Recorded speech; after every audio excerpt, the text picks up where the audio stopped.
So hi hello welcome back to AK shorts. ఈ వీడియోలో మనం మాట్లాడుకుందాం ఎస్ఆర్ఎస్ స్క్వాడ్ ఈ ఐపీఎల్ కానీ ఏ విధంగా ఉంది, 2024 ఐపీఎల్ సీజన్ కోసం. సో వాళ్ళ స్క్వాడ్ ఎలా ఉంది, వాళ్ళ బ్యాటింగ్ లైనప్ ఎలా ఉంది, వాళ్ళ స్ట్రెంగ్త్స్ వీక్నెస్, అదేవిధంగా వాళ్ళు ఏ విధంగా ఆడితే వాళ్ళు కప్పు గెలడానికి ఆస్కారం ఉంటుంది, వాళ్ళ బ్యాటింగ్ లైనప్, వాళ్ళ బౌలింగ్ లైనప్ ఏ విధంగా ఉండవచ్చు అని దాని గురించి ఈ వీడియోలో మాట్లాడదాం. వీడియోని స్కిప్ చేయకుండా ఎండ్ వరకు చూడండి. సో ముందుగా మనం చూసాము ఎస్ఆర్హెచ్ అయితే ఈ సీజన్కి గాను వాళ్ళ కెప్టెన్సీ చేంజ్ అయితే మనం చూసాము. ఎస్ఆర్హెచ్ వాళ్ళు అయితే లాస్ట్ సీజన్ మార్కంని వద్దనుకున్న కెప్టెన్సీగా ఈ సీజన్ ప్యాట్ కమిన్స్ అయితే అపాయింట్ చేసుకున్నారు. దానికి కూడా కారణాలు అయితే ఉన్నాయి. రీసెంట్గా ప్యాట్ కమిన్స్ కెప్టెన్సీ ఫామ్ అయితే భయంకరంగా ఉందని చెప్పొచ్చు. అతను రీసెంట్గా వరల్డ్ టెస్ట్ ఛాంపియన్షిప్ గెలిచాడు, దాని తర్వాత యాషెస్ సిరీస్ గెలిచాడు, దాని తర్వాత ఇప్పుడు వరల్డ్ కప్ కూడా గెలిచాడు. రీసెంట్గా మనం చూసుకుంటే న్యూజిలాండ్లో జరిగిన టెస్ట్ సిరీస్ కూడా గెలచడం చూసాము. సో కెప్టెన్సీగా తను చాలా మంచి మార్కులు అయితే పడ్డాయి రీసెంట్గా మనం చూస్తుంటే. సో ఈ విధంగా ఖచ్చితంగా వాళ్ళు ఎస్ఆర్హెచ్కి అయితే ఈ కెప్టెన్సీ వల్ల వాళ్ళు కూడా కప్పు గెలిచే అవకాశాలు ఉంటాయి. కెప్టెన్సీ ఇంకా మంచిగా యూజ్ అవుతుందని నమ్మకంతో వాళ్ళ కెప్టెన్సీ తీసుకోవడం మనం చూసాము. సో చూద్దాం ఎలా ఉండబోతుంది కెప్టెన్సీ. ముందుగా ఎస్ఆర్హెచ్కి ఉన్న స్ట్రాంగ్ థింగ్స్ గురించి మాట్లాడదాం. సో వాళ్ళకి ఎక్కడెక్కడ స్ట్రాంగ్ ఉన్న గురించి మాట్లాడితే వాళ్ళైతే చాలా మంచి స్క్వాడ్ అయితే ఈ సీజన్లో తీసుకున్నారు. లాస్ట్ ఇయర్ కూడా మంచి స్క్వాడ్ ఉంది, బట్ ఈ సీజన్ ఇంకా మంచి స్క్వాడ్ అయితే వాళ్ళకి రావడం మనం చూస్తూ వచ్చాము. ఏదర్ బౌలింగ్లో కానీ, బ్యాటింగ్ డిపార్ట్మెంట్, ఆల్రౌండ్ డిపార్ట్మెంట్లో కానీ ప్రతి దాంట్లో ఒక మంచి స్క్వాడ్ అయితే మనం చూస్తూ వచ్చాము. వాళ్ళకి అదే విధంగా ఈసారి ఇంకా బ్యాకప్ ఆప్షన్స్ కూడా ఇంకా స్ట్రాంగ్గా కనిపిస్తున్నాయి మనకి. ఓపెనింగ్ డిపార్ట్మెంట్ అయితే ఏమి, మిడిల్ ఆర్డర్ అయితే ఏమి, లోయర్ ఆర్డర్ అయితే ఏమి, మళ్ళీ ఖచ్చితంగా మంచి టీం అయితే ఉందని మనం చెప్పొచ్చు. దానికి తోడు ఈసారి మంచి కోచింగ్ కూడా తీసుకోవచ్చు. విటోరీ లాస్ట్ ఇయర్గా లారాతో అంత పెద్ద ఎఫెక్ట్ వాళ్ళకి కనపడలేదు.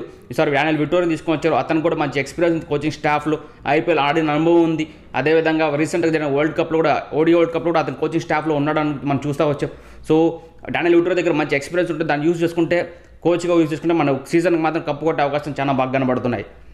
టీంకి వీక్నెస్ ఏదో ఉందంటే ఉందని చెప్పొచ్చు. వాళ్ళకైతే లోయర్ ఆర్డర్ బ్యాటింగ్ అయితే మనకు ఖచ్చితంగా వీక్నెస్ కనబడుతుంది. చాలా తక్కువ కాన్సెప్ట్ అని చెప్పొచ్చు లోయర్ బ్యాటింగ్. కానీ ఎఫెక్టివ్గా ఉంటే కప్స్ వస్తాయి.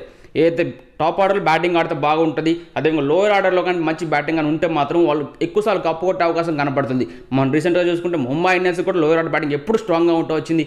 దాని తర్వాత చూసుకుంటే ఎంఎస్ ధోని ఉన్న సిఎస్కి టీము లోయర్ ఆర్డర్ బాగా స్ట్రాంగ్గా ఆడుతూ వచ్చారు.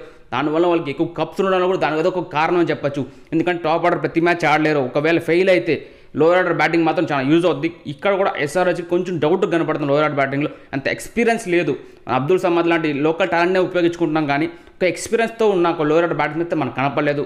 సో ఈ తరుణంలో వాళ్ళకైతే ఉన్న ఒక నెగిటివ్ అయితే నాకు అనిపించింది. వాళ్ళ స్క్వాడ్లో మిగతా అంతా చాలా బాగా స్ట్రాంగ్గా ఉంది. దీన్ని ఒకటి అధిగమించగలిగితే మాత్రం వాళ్ళైతే మంచి పర్ఫార్మెన్స్ వస్తుంది, మంచి కప్పు కొట్టే పర్ఫార్మెన్స్ అయితే ఉంటుంది, మనం ఖచ్చితంగా చెప్పొచ్చు. సో ఎస్ఆర్హెచ్ టీంకి అయితే మనం చూసాము ఈసారి టాప్ 12 ఎలా ఉండబోతుంది, ప్లేయింగ్ 12 ఎలా ఉండదు గురించి మీరు మాట్లాడితే, సో ఓపెనింగ్ చూసుకుంటే మయాంక్ అగర్వాల్తో పాటు అభిషేక్ శర్మను ఓపెనింగ్ చేసే అవకాశం కనపడుతుంది. ఎందుకంటే మనం రీసెంట్గా మనం చూసాము మయాంక్ అగర్వాల్ మంచి ఫామ్లో కనపడుతున్నాడు. సయ్యద్ ముస్తక్ అలీ ట్రోఫీలో కూడా అభిషేక్ శర్మ భయంకరమైన ఫామ్లో కనపడ్డాడు. సో దీని కారణం చేత అది కూడా కాకుండా లాస్ట్ ఇయర్ ఏది జరిగిందో వాళ్ళకైతే ఎఫెక్టివ్ ఛాన్సెస్ అయితే ఇవ్వలేదని చెప్పొచ్చు. మయాంక్ అగర్వాల్ని అదేవిధంగా అభిషేక్ శర్మని కంటిన్యూ చేయలేకపోయారు. ఒక 2 మ్యాచెస్ ఆడితే డ్రాప్ చేయడం కానీ, లేదా మయాంక్ లోయర్ ఆర్డర్లో డిఫరెన్స్ చేయడం కానీ, లేదా టాప్ ఆర్డర్లో బ్రూక్ని ఆడించడం కానీ, ఒక టీమ్ కాంబినేషన్ ఎప్పుడు ఒక కన్సిస్టెంట్గా పర్ఫామ్ చేయకుండా చేశారని చెప్పొచ్చు. ఈసారి అలా కాకుండా ఆస్ట్రేలియన్ లైనప్, ఆస్ట్రేలియన్ టాలెంట్ కూడా అలాగే ఉంటుంది. ఎప్పుడు ఒక ప్లేయర్ నమ్మితే టాప్లో వాళ్ళు కంటిన్యూగా ఛాన్స్లు ఇస్తూ వస్తారు. సో ఆ విధంగా అయితే మయాంక్ అగర్వాల్తో పాటు ఖచ్చితంగా అభిషేక్ శర్మను ఓపెనింగ్ చేయొచ్చు. బ్యాకప్ ఆప్షన్ కావాలంటే ట్రావిస్ హెడ్ ఉంటాడు, మనకు తెలిసిందే. ఒకవేళ ఫెయిల్ అవుతా వచ్చారంటే బ్యాక్ ఆప్షన్ ట్రావిస్ హెడ్ని అయితే తీసుకుంటారు. సో ఆ విధంగా మనం ఎక్స్పెక్ట్ చేయొచ్చు. నెంబర్ 3లో వచ్చి మాట్లాడితే రాహుల్ త్రిపాఠి ఉన్నాడు. ఎక్స్పీరియన్స్ క్యాండిడేట్, గత చాలా సంవత్సరం నుంచి ఐపీఎల్ ఆడిన అనుభవం ఉంది. ఇన్న పిచ్చెస్ కూడా బాగా పర్ఫార్మెన్స్ చేస్తూ వస్తారు కాబట్టి రాహుల్ త్రిపాఠి నెంబర్ 3 ఉండొచ్చు. నెంబర్ 4, 5లో మాత్రం మార్క్రమ్ ప్లస్ క్లాస్ అయితే ఉండబోతుంది. సౌత్ జూ అయితే మార్క్రమ్ బౌలింగ్ కూడా ఉపయోగపడతారు కాబట్టి క్లాస్ అద్భుతమైన ఫామ్లో కనపడుతూ ఉన్నాడు. సో 4, 5 అయితే వీళ్ళిద్దరు ఆడే అవకాశం బాగా కనపడుతుంది. నెంబర్ 6లో వచ్చి మాట్లాడితే ఇక్కడ అబ్దుల్ సమద్ యూజ్ చేసుకునే అవకాశం కనపడుతుంది. అబ్దుల్ సమద్ ఈసారి ఖచ్చితంగా ఎఫెక్టివ్గా పర్ఫామ్ చేయాల్సిన అవకాశం అయితే ఉందని చెప్పొచ్చు. ఎందుకంటే గత 5 సంవత్సరాలు అతను బ్యాకప్ చేస్తూ వచ్చారు. ఈసారి ఖచ్చితంగా అతను ఆ రేంజ్ విధంగా పర్ఫార్మెన్స్ ఇస్తే బాగుంటుందని మనం ఎక్స్పెక్ట్ చేద్దాం. సో చూద్దాం, అబ్దుల్ సమద్ కూడా ఈ సీజన్ పర్ఫామ్ చేయాలి. అతని పొటెన్షియల్ని అతను గుర్తించుకుంటే మాత్రం చాలా బాగా యూజ్ అవుతుంది ఎస్ఆర్హెచ్కి.